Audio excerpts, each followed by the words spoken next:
வணக்கமுங்க. இன்றைக்கி என்ன பார்க்குறோம்னு கேட்டிங்கன்னா, இந்த காகிதப்பூ தாங்க. காகிதப்பூவில் கலர்ஸுங்க. இது ஹைப்ரிட்டு காகிதப்பூங்க. இது எல்லாமே முள் வராதுங்க. அதே மாதிரி செடி பெரிய மரமாகவும் வராதுங்க. கரெக்டாக கட் பண்ணி வளர்த்தோம்னா ஷார்ட்டாகவே வளர்க்கலாங்க. இது முள் இல்லாமல் எல்லா கலர்ஸும் கிடைக்குமுங்க. இது நிறையா கலர் இருக்கும்.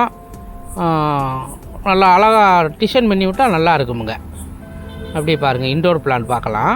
இது எல்லாமே நம்ம நர்சரிக்கு இறக்கியிருக்கோமுங்க.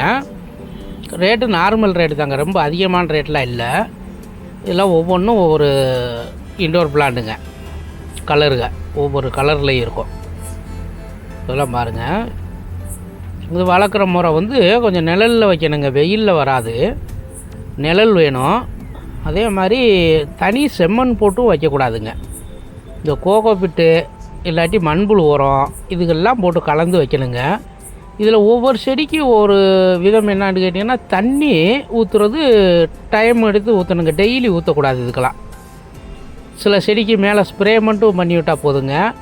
சில செடிக்கு வாரம் ஒரு டைம் 7 நாளைக்கு ஒரு டைம் ஊற்றினா போதுங்க. சில செடிக்கு 2 நாளைக்கு ஒரு டைம் ஊற்றணும். இப்படி ஒவ்வொரு செடிக்கு தகுந்த மாதிரி தண்ணி ஊற்றணுங்க. எல்லா கலெக்ஷனும் இதில் நம்ம நர்சரிக்கு எடுத்துகிட்டு வந்திருக்கோமுங்க. நம்மகிட்ட இப்போ கைவசம் இருக்குது. பாருங்கள், கலர்ஸ் பாருங்கள். ஒவ்வொன்றும் ஃபுல்லாக இன்டோர் தாங்க இது பூரா. ஆனால் அவுட்டோரில் வச்சா அவ்வளோ நல்லா வராதுங்க. வெயிலில் வைக்கக்கூடாது. போர்ட்டிகோவில் வச்சா வருங்க. வெயிலில் மொட்டை மாடியில் இந்த மாதிரி வெளியில் வெயிலில் இந்த மாதிரிலாம் வச்சா இந்த செடியை வராதுங்க. ஆனால் ஃபஸ்ட்டு பார்த்தங்கள்ல காகிதப்பூ அது வெயிலில் தாங்க வரும். வெயிலில் தான் வரும். அது நிழலில் வச்சிங்கன்னா வராது. இது ஃபுல்லாக இன்டோரு, நிழலில் தான் வரும். அந்த காகிதப்பூ வந்து வெயிலில் தான் வரும். நிழலில் வச்சிடக்கூடாது. ஃபஸ்ட்டு பார்த்தது பாருங்கள், கலர்ஸ் எல்லாம் நிறையா இருக்குங்க. இது இந்த பாம்பு கத்தாழைங்கிறதுங்க. இந்த பாம்பு கத்தாழையே 2 வெரைட்டிஸ் வருங்க. இது ஒரு வெரைட்டிஸ். இது 2 சைட்லேயும் எல்லோ கலர் கலந்து வருங்க. எல்லோ கலர் கலந்து வரும். இது அந்த சைஸுக்கு தகுந்த ப்ரைஸ் வருங்க. இது இன்டோர் அவுட்டோர் ரெண்டுமே வருங்க. இன்டோரும் வரும், அவுட்டோரும் வருங்க. பாருங்க, இது ஒரு கத்தாழை வகைங்க. இது ஒரு கத்தாழை.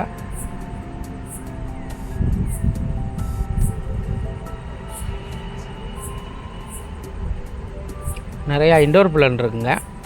நம்மகிட்ட கைவசமும் இருக்குது. இதெல்லாம் அந்த மணி பிளான்ட்டுங்க. மணி பிளான்ட்லேயே இப்போ 4 ரகம் வந்துருச்சுங்க.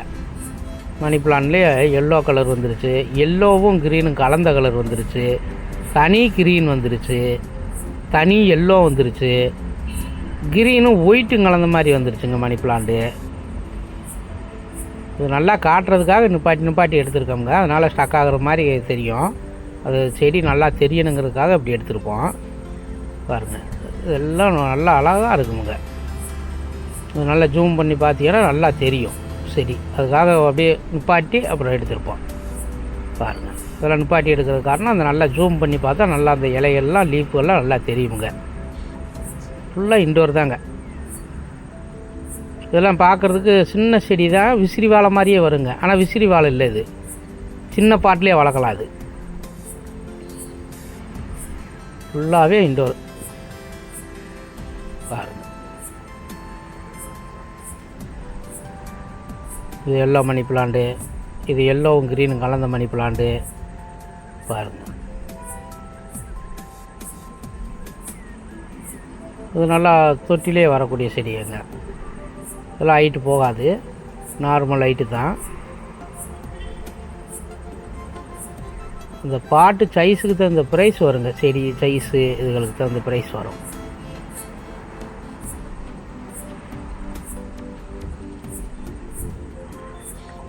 இதில் தொட்டியில் வளர்க்குறதுங்க செம்மண் கம்மியாக போட்டுக்கிறணும்.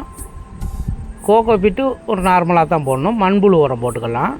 இது 3 மிக்ஸ் பண்ணி தொட்டியில் வச்சிங்கன்னா இந்த செடி லைஃப் ரொம்ப நாள் வருங்க.